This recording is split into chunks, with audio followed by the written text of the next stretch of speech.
Bonjour, je m'appelle Rémi Garnier, je suis directeur général chez Razorfish. Razorfish, c'est l'agence digitale du groupe Publicis. Notre travail, notre métier, c'est d'accompagner nos clients dans leur transformation marketing en utilisant le digital pour accélérer leur business au travers de leurs écosystèmes dans lesquels on va construire des expériences qui vont connecter les marques avec leurs clients à travers leur site internet, leur site e-commerce, leurs applications mobiles ou même du contenu sur leurs réseaux sociaux. Alors, pour réaliser ce qu'on fabrique pour nos clients, on a souvent besoin de solutions et de partenaires. Et Storyblock, ils ont une solution tout à fait performante en matière de CMS headless pour pouvoir réaliser les expériences digitales de nos clients.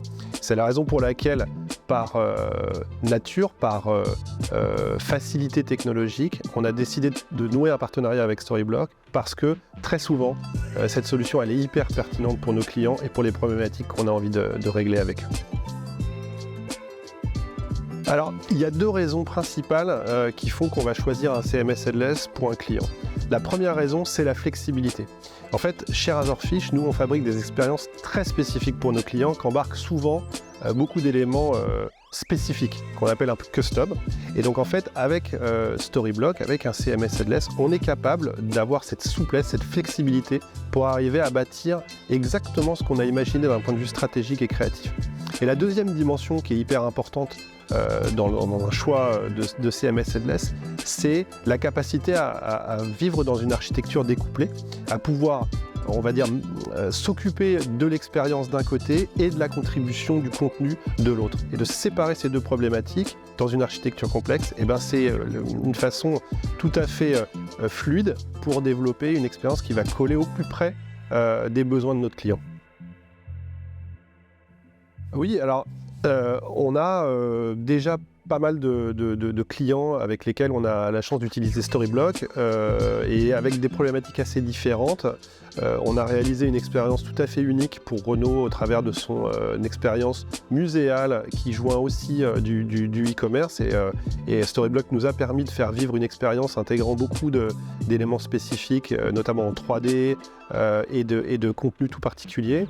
Et puis de la même manière, on a été aussi amené pour Chopard ou pour Nissan à implémenter finalement via Storyblock une expérience un petit peu spécifique dans des univers où l'architecture était déjà assez monolithique ou en tout cas contrainte. Et donc avec cette souplesse, on a eu la capacité à s'intégrer dans cette complexité, mais avec la réalisation d'une expérience tout à fait particulière pour les besoins du client.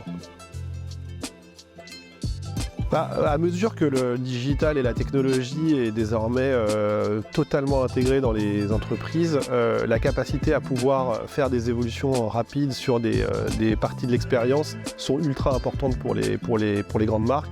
Et donc le headless, que ce soit pour des CMS, mais aussi pour le e-commerce, pour la recherche, pour toutes les fonctionnalités d'un écosystème digital, devient de plus en plus importante.